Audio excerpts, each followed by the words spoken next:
juillet 2018. Mesdames, bonsoir. Messieurs, bonsoir. À la une de l'actualité ce soir. Douala serait-elle devenue définitivement une ville poubelle? Des clichés ce soir au marché Saker où il devient de plus en plus difficile pour les clients et autres usagers d'effectuer leurs courses. Et pendant ce temps, les espaces verts ont du mal à prospérer dans la cité économique. On en parle dans un instant. Emmanuel Macron propose la décentralisation comme solution à la crise anglophone au Cameroun. Le président français vient de séjourner sur le continent africain. Dans ce journal, nous vous proposons l'économie de ses propos recueillis par notre correspondant à l'Élysée au Quai d'Orsay dans la suite du président Macron. Et puis, Coupe d'Afrique des Nations de football 2018, les travaux de construction de différents stades avancent normalement. Les acteurs ont fait le point ce jour à Yaoundé.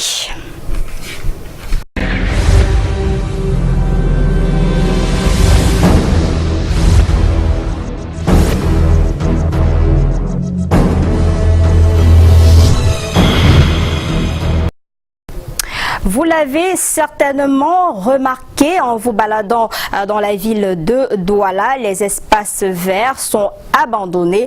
Ils sont dans un état déplorable. Ces espaces verts sont devenus le refuge de quelques bandits et enfants de la rue. La balade est faite ce soir par Mireille, Flore de Fofoto et Guy Foto.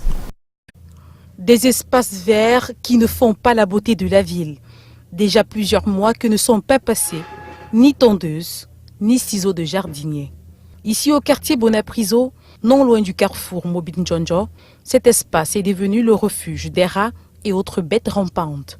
L'herbe est plus haute que la grille et cela ne meut personne, surtout dans un quartier résidentiel. Oui, bon, et évidemment, j'accepte le milieu comme ça là. J'ai besoin que on puisse aussi faire le geste par rapport au parc.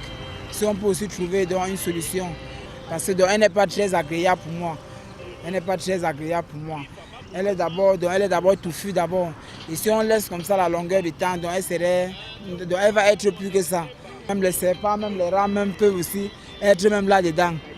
Voilà, et non plus le piéton ne peut pas connaître cela.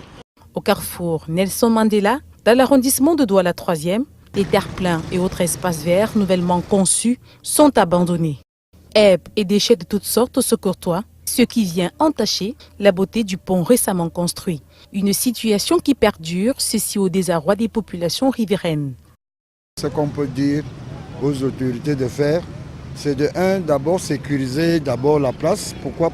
Parce que sur cet espace vert, c'est là où l'habitation déjà des Nangaboko, des bandits et puis aussi beaucoup de choses qui se passent et que comme c'est aussi non entretenu là, donc il faut qu'on entretienne ça et puis on fait aussi la sécurité. Il faut entretenir ça pour que le Cameroun en profite. Bon, ils ont préféré plutôt aménager ça pour les bandits, c'est toujours bien pour le Cameroun. Même ici au carrefour Entrébille, c'est la même réalité, triste mais réelle. Et pourtant, il n'en faut pas beaucoup pour y remédier. Surtout que c'est l'une des portes d'entrée de la ville de Douala. Ouais, si on laisse un grand carrefour comme ça, comme une forêt, les bandits peuvent se cacher là. Ils agressent les gens. Il faut un jardinier pour débroussailler ça, pour nettoyer ça de temps en temps. Le fait est récurrent dans toute la ville de Douala. On peut citer entre autres l'ancienne route Bonabéry, un axe pourtant nouvellement réhabilité, mais déjà oublié. Autre visage triste de la ville de Douala, c'est celui du marché Saker, devenu un véritable dépotoir d'ordures, difficile pour les populations d'effectuer aisément leurs achats. Et une question brûle les lèvres des populations de la cité économique: où sont passés les engins destinés à libérer les populations de ces tas d'immondices? Esquisse de réponse avec Robert Charles Itok, Henri China. Provenderie vide, boutiques fermées, des commerçants avec des visages serrés, là d'attendre un potentiel client. Voilà le panorama des activités au carrefour marché Saker à Douala. Une tristesse due à la sempiternelle présence de cette colonne d'ordures qui non seulement obstrue la chaussée, mais distille des symphonies dues à l'activité des mouches et des odeurs pestilentielles, mettant entre guillemets la santé des commerçants et celle des potentiels passants. On est infecté. Infecté puisqu'on ne respire pas. On ne respire que la pourriture chaque jour. Et de surcroît, lorsque tu déposes une marchandise, des mouches se posent partout. Partout, les mouches qui prennent la poubelle. Et à cause de ça, les clients nous font comprendre que quand ils voient les mouches se poser, on nous fait comprendre que la marchandise était pourrie. Bon, ça a tellement fait l'absence de telle manière que les clients, on n'en a même plus. La poubelle, c'est mauvaise pour la population ici là, à marché Saké. Et il y a trop les activités, les boutiques qui vendent les choses à consommer sur le système. Et comme on voit la poubelle ici, la poubelle c'est grave. Des clichés des plus malheureux qui justent quelquefois des grandes surfaces au mépris des règles d'hygiène et de salubrité.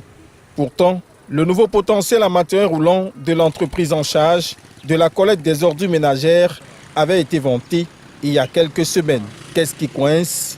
Allons le savoir. On le saura certainement. En politique, Emmanuel Macron propose la décentralisation comme solution à la crise anglophone dans les régions du sud-ouest et du nord-ouest. Il l'a fait savoir lors de sa tournée sur le continent africain. Il a d'ailleurs été interpellé sur la question par notre correspondant à l'Élysée au Quai d'Orsay, Eric Golf Kwachou. L'économie des propos d'Emmanuel Macron, proposée ici par Patrick Christian Dobo et Joseph Wapone. Le communiqué de l'Élysée sur l'échange téléphonique entre les présidents Biya et Macron est déjà en lui tout seul une véritable source d'analyse pour les observateurs des relations entre la France et le Cameroun. En visite au Nigeria, après l'étape mauritanienne de sa tournée africaine, Emmanuel Macron est revenu sur la raison d'être de cet entretien. J'ai eu Paul Biya au téléphone avant de venir à l'Union africaine.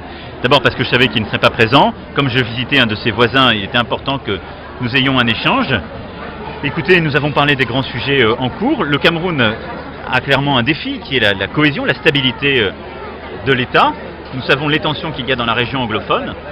Et là aussi, j'ai apporté tout mon soutien au gouvernement pour qu'il puisse justement aller vers la stabilité. Au-delà des civilités d'usage et de la posture privilégiée qui semble s'y dégager pour le président Biya, cette sortie d'Emmanuel Macron au lendemain de la visite au Cameroun de son secrétaire d'État auprès des affaires européennes et étrangères, Jean-Baptiste Lemoyne, rend désormais claire l'option de la France pour une sortie de crise dans les régions anglophones. Je pense que la stabilité va aussi vers la reconnaissance, les éléments de pluralisme, parfois de décentralisation qui permettent de régler ces problèmes et ces tensions. Je pense que ce dont la région a besoin, c'est de stabilité. Et ce dont la région a besoin, c'est d'ouverture, de trouver les bons modèles de régulation. Ce n'est pas au président de la France de le dire, mais d'accompagner toutes ces réformes de décentralisation, de liberté régionale qui sont offertes dans un cadre national. Bien plus que la situation au Cameroun, le président français fait de l'intégration régionale un atout pour la stabilité des pays africains, avec en toile de fond la question monétaire qui continue d'animer les débats. Je pense que beaucoup de ces sujets aussi peuvent trouver une issue favorable par une meilleure intégration régionale. Et je l'ai dit, moi je crois beaucoup à la force de l'intégration régionale, pour le Nigeria comme pour le Cameroun. Et tout ce que la France peut faire pour faciliter, y compris dans le cadre d'une politique monétaire qui devrait être repensée, la France le fera. Entre soutien clamé par certains à l'action du régime de Yaoundé et désaveu de la centralisation du pouvoir perçu par d'autres dans ces propos de Macron, ce périple africain du président français arrive pour beaucoup d'observateurs comme un tournant possible dans les tensions actuelles vécues en zone anglophone du Cameroun. Et d'autres propos d'Emmanuel Macron lors de cette tournée africaine vous seront proposés dans nos prochaines éditions. 12 officiers des forces de défense ont prêté serment ce jour à Douala au tribunal militaire de la cité économique. Les missions et obligations de ces officiers ont été précisées par le commissaire du gouvernement près le tribunal militaire de Douala, Alex Lembe, Luther Ndiomou. Nommé le 22 mai dernier par décret présidentiel numéro 2018-313 du 22 mai 2018 aux fonctions d'assesseur près le tribunal militaire de Douala, les 12 officiers de forces de défense ont prêté serment ce jeudi au cours de l'audience solennelle qu'a officié le colonel Pauline Ambani Olama, présidente du tribunal militaire de Douala. Bien avant cette prestation de serment, le lieutenant-colonel Chinda Yomeyo Jackson, commissaire du gouvernement près le tribunal militaire de Douala, a fait ses réquisitions. Réquisitions au cours desquelles ceux qui désormais devront assister et aider les juges dans la prise des décisions leur a fait connaître leurs missions respectives, leurs obligations telles l'assistance aux audiences lorsqu'ils sont désignés. Ils ont maintenant appelé à assister le juge, le président dans ses fonctions de rendre justice. Et c'est pour cela qu'ils auront à décider et de la vie des gens, et de la liberté des gens, et même des intérêts civils. C'est pour ça qu'ils doivent prendre l'engagement solennel devant Dieu et devant les hommes, de le faire en toute impartialité et sans crainte ni faveur. Les assesseurs ne doivent pas penser que la présence aux audiences est une faculté, c'est une obligation, c'est un service. En dehors de cet aspect, j'ai insisté sur la notion de courage. Nous vivons dans un contexte difficile. Les assesseurs doivent apprendre à assumer leurs responsabilités. Leurs responsabilités vis-à-vis des justiciables et vis-à-vis du peuple camerounais qu'ils ont accepté librement de servir ce jour. Cette prestation de serment marque en fait le début effectif et officiel de leur fonction d'assesseur. Pour la présidente du tribunal, tout comme le commissaire du gouvernement, ceux-ci doivent s'armer de patience, se donner les moyens à la hauteur des tâches qui les attendent. Ils doivent également se critiquer en permanence. À ces différentes obligations se greffe automatiquement l'éthique cardinale qui leur impose l'assiduité, la ponctualité et le sérieux au travail. Et la suite de ce journal, c'est à Yaoundé, grâce à la magie de la technologie, où nous retrouvons Bran Kamga. Bonsoir. Bonsoir Lille Piedjou, madame, monsieur, bonsoir et merci justement de nous retrouver en direct de Yaoundé. Nous ouvrons cette seconde partie avec le plan d'assistance humanitaire d'urgence. Le gouvernement communique sur les mesures à entreprendre dans les tout prochains jours pour que les actes puissent véritablement entrer en chantier. Cet après-midi, face à la presse, le ministre de la Communication, porte-parole du gouvernement, ainsi que le ministre de l'Administration territoriale et de la décentralisation ont donc communiqué sur ces actions qui entrent donc en vigueur la semaine prochaine et s'étaleront sur 18 mois. Il y aura entre autres la remise des denrées alimentaires, les produits de première nécessité, les soins et santé d'urgence, la visite aux réfugiés du côté du Nigeria, l'approvisionnement en eau, en énergie ainsi que la réhabilitation des différentes infrastructures. Je vous propose d'écouter le porte-parole du gouvernement, le ministre de la Communication, Issa Chiroma Bakari, des propos recueillis il y a quelques instants seulement par André Marindia. Le plan d'assistance humanitaire d'urgence concerne plusieurs domaines, au nombre desquels le logement, l'agriculture, l'élevage, l'alimentation, l'éducation, la santé, l'état civil et d'une manière générale, les documents administratifs. Au plan sanitaire, il s'agira de réhabiliter les centres de santé détruits, abandonnés ou fermés et de conduire des campagnes de sensibilisation sur les mesures d'hygiène et de salubrité à observer par les populations afin de réduire le risque de maladies ou d'épidémies. En ce qui concerne l'éducation, il s'agira de réhabiliter les écoles abandonnées ou incendiées par les bandes terroristes et de sécuriser les sites de scolarisation dans la perspective d'une rentrée scolaire saine. En politique, il y a de nouveau du rififi au sein de l'Union des populations du Cameroun, branche de Baléguel-Nkot. Le président national Aïssatou Abiba a reproché donc à cette branche de l'UPC de ne pas toujours décaisser les fonds de manière licite. Je le disais donc, Habiba Issa s'offusque des décaissements illicites et de l'irrespect de procédures qui sont, selon elle, peu orthodoxes des différents responsables du parti. Je vous propose d'écouter une attitude de Habiba Issa, la présidente nationale de l'UPC, au micro de Ghislain Piaïsono.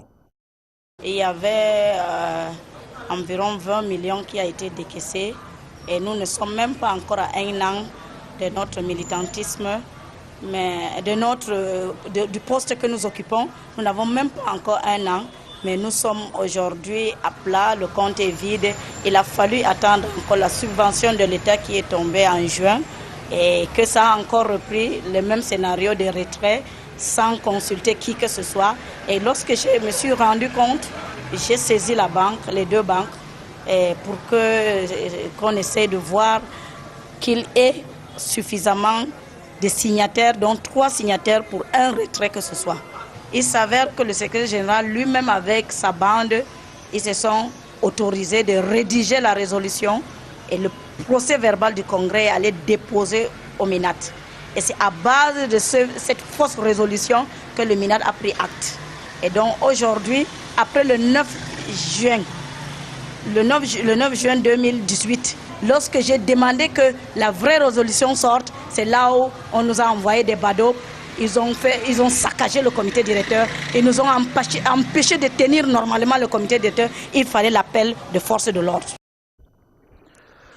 Voilà, on sait donc à quand la fin donc du rififi au sein de l'Union des populations du Cameroun. De la santé à présent, la situation est inquiétante. Les résistances aux antimicrobiens sont de plus en plus en cours de développement en Afrique et plus précisément au Cameroun. Et pour lutter efficacement contre la croissance des maladies infectieuses, le gouvernement camerounais est désormais doté d'un plan national de lutte aux résistances antimicrobiennes. Lequel plan a été présenté ce jour à Yaoundé. Karel Meza Tchatchoya.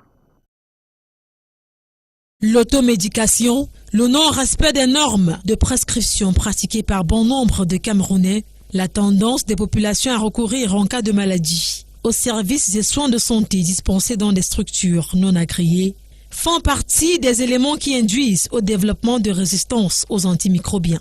Le germe développe des mécanismes d'échappement au traitement. C'est un mécanisme naturel.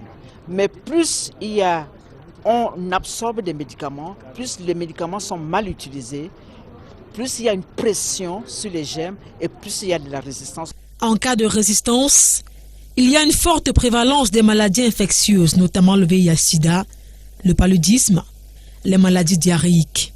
Si rien n'est fait en Afrique, cette augmentation pourrait entraîner la mort d'environ 4,5 millions de personnes chaque année d'ici 2050. Au Cameroun, ces maladies infectieuses sont l'une des principales causes de mortalité et de morbidité au sein de la population.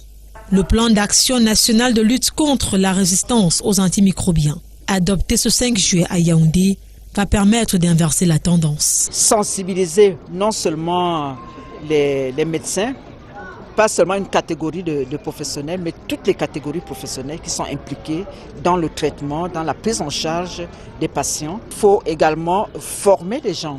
Donc tout cela est pris en compte dans le plan d'action national de lutte contre la résistance aux antimicrobiens. Le document produit par le gouvernement de concert avec ses partenaires apparaît donc comme une arme efficace pour combattre la résistance aux antimicrobiens dans divers domaines de santé humaine, animale et végétale.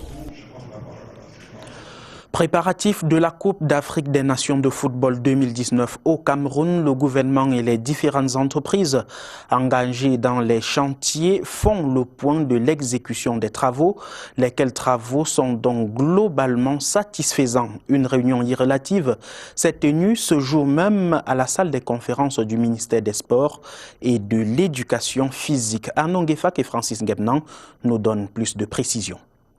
Un conclave, évaluation, le ministre des Sports et de l'Éducation physique et les entreprises engagées dans les différents chantiers sont en tête-à-tête à Yaoundé. Objet préparatif de la Coupe d'Afrique des Nations 2019. L'événement approche et le temps presse. Nous allons retrocéder dans 6 mois toutes les infrastructures hôtelières. Et 3 mois avant la compétition, toutes les infrastructures sportives. Ce rappel convoque le turbo dans les chantiers. Redoublement d'efforts, bien que le niveau des travaux dans la globalité augure bien d'espoir. Cas du stade Paul Biya d'Olembe bien amorcé. L'avancement général du chantier pour le stade principal est de 50%. Les 2 stades annexes qui vont recevoir les entraînements A et B sont avancés à plus de 20%. Les centres commerciaux et l'hôtel qui vient à se greffer dessus est à 20%. Aujourd'hui, bien sûr, les délais seront respectés. Le stade de Japoma à Douala affiche 57% de taux d'avancement. Bonne corrélation avec la consommation de délais. Dans les chantiers de la région du Nord, où des bruits ont retenti il y a quelque temps, l'inquiétude du responsable est au niveau 0. Il peut y avoir des bruits, nous sommes concentrés vers un objectif.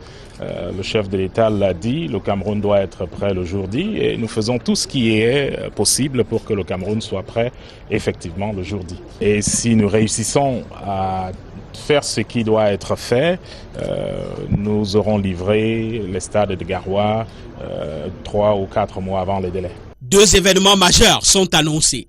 D'abord, le tour du Premier ministre dans les différents chantiers qui est imminent et la 3e mission des émissaires de la Confédération africaine de football en août prochain. La course est encore longue pour que le Cameroun soit prêt le jour dit. Et si on reparlait du vivre ensemble dans la suite de ce 1950, le Kondiok, l'un des plus vieux villages pionniers du Cameroun, a été honoré. Un monument dédié au vivre ensemble a été récemment inauguré.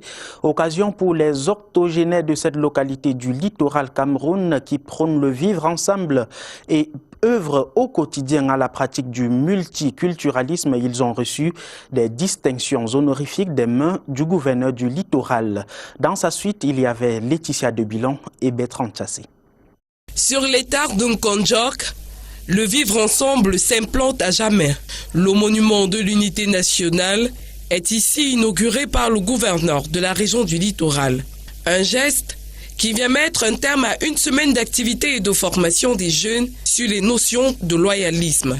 Sous l'impulsion du chef de l'État, tient à ce que le vivre ensemble, qui semble être un slogan, soit plutôt une situation vécue au quotidien. Et c'est en ce sens qu'il a mobilisé la jeunesse de ce secteur afin de passer du temps pour revisiter les réflexes de civisme, les réflexes de patriotisme, pour que nous puissions avoir toujours en idée que nous appartenons à une seule et même nation. Autre temps fort, la remise de 30 décorations aux ordres de mérite camerounais et de mérite agricole aux plus anciens pionniers méritants de l'opération Yabassi Bafan, une opération à la fois de développement et d'expérience d'intégration nationale. Nous sommes venus ainsi, au nom du chef de l'État également, décorer des personnes âgées, fatiguées, mais dont le chef d'État reconnaît la pertinence dans le développement agricole.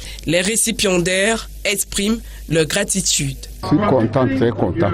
La remise du flambeau traduit la relève, assurée désormais par les jeunes formés au service civique dans la région du littoral. Une marche de solidarité a donc mis un terme à cette journée d'amitié. Autre signe de manifestation du vivre ensemble, ce sont ces Camerounais qui encouragent leurs frères et sœurs à retourner au pays après des aventures plus ou moins fructueuses du côté de l'Occident. Le ministère des Relations extérieures a servi de cadre ce 5 juin à la célébration de la toute première initiative conjointe Union européenne, Organisation internationale des migrations pour la protection et la réinsertion des différents migrants. Occasion pour Canal 2 International de tendre son micro à quelques citoyens qui se disent prêts à accueillir les siens malgré des aventures plus ou moins fructueuses. Regardez. Camerounais de la diaspora, toujours les bienvenus.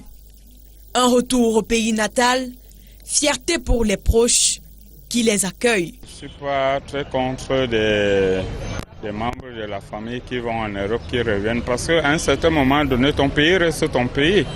Quand vous allez en Europe, si ça ne donne pas, vous revenez. J'espère accueillir un de mes frères qui rentre d'étranger et qui fait un retour au Cameroun.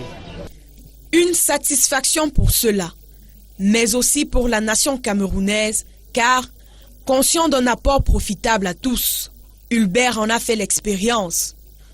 Au-delà de certaines contraintes, il y a la perte de ses racines. Quand voyageur, je suis arrivé dans les pays étrangers, j'ai vu que ce n'était pas la même chose ici au Cameroun. Au Cameroun, c'est un grand pays, il y a de la paix. Et c'est ce qui encourage un chercheur. Quand tu es dans un pays, tu n'es pas accueilli comme chez toi, tout de suite, tout est bouleversé. Comme plusieurs autres Camerounais, aller et revenir est un plus. Surtout lorsqu'on a acquis des expériences professionnelles. Je suis rentré en novembre 2009. J'ai fait pratiquement 2 ans. Enfin, moi, je ne vais pas dire que je n'ai pas gagné, j'ai gagné de l'argent. Bon, s'il a étudié, c'est bon, parce qu'il rapporte ce qu'il a étudié, il ramène ça, et puis il peut venir investir au Cameroun et tout ça là. Bon, il est bien vrai, c'est un coût. Malheureusement, ils sont encore nombreux. Les Camerounais qui vont et reviennent sans prérequis. Les familles, le gouvernement en paye les frais, d'où cette conclusion. Qu'on ne nous trompe pas, le meilleur c'est ici au pays. À l'étranger, c'est un peu difficile. Le fonds fiduciaire mis sur pied par l'Organisation internationale des migrations accompagne plus de 1900 retournés avec l'aide de l'Union européenne, bien que les besoins restent énormes. Un reportage signé Chanel et Sommeil et Francis Nguemnan. La suite et la fin du 19h57 à Douala avec vous, Lille Piedjou. Bonsoir. Bonsoir Brand. La suite, ce sont les nouvelles qui nous viennent de la Ligue de football professionnel du Cameroun. La 30e journée de MTN Elite One et la 25e journée de MTN Elite 2 reportées à une date ultérieure, pourtant prévue les 8 et 10 juillet 2018 selon le communiqué rendu public par le général Pierre Semengue ce jour à Yaoundé. Les administrateurs de la Ligue de football professionnel du Cameroun ont constaté l'impossibilité de poursuivre l'organisation des championnats MTN Elite 1 et MTN Elite 2 pour défaut financier. De la réclame au bas de ce journal. Vous le savez déjà, des stockages massifs se poursuivent dans les prêt-à-porter Stella du côté de Yaoundé. Vêtements, chaussures, lingerie proposés à très bas prix. Reportage. Les prêt-à-porter Stella poursuivent allègrement le déstockage massif. Un tour dans la boutique du quartier Toameki à Yaoundé permet de constater la grande affluence des clients. Les prêt-à-porter Stella, c'est vraiment la classe. Ah oui, c'est vraiment la classe. Quand j'ai entendu dans les médias des stockages, des tenues à 75 000 francs, waouh! J'ai couru et vraiment, je trouve mon compte. Le rapport qualité-prix est au-delà de toutes les attentes. Chemises de classe, cravates, chaussures haut de gamme et de diverses coupes, sans oublier des robes, tailleurs et costumes de grande marque.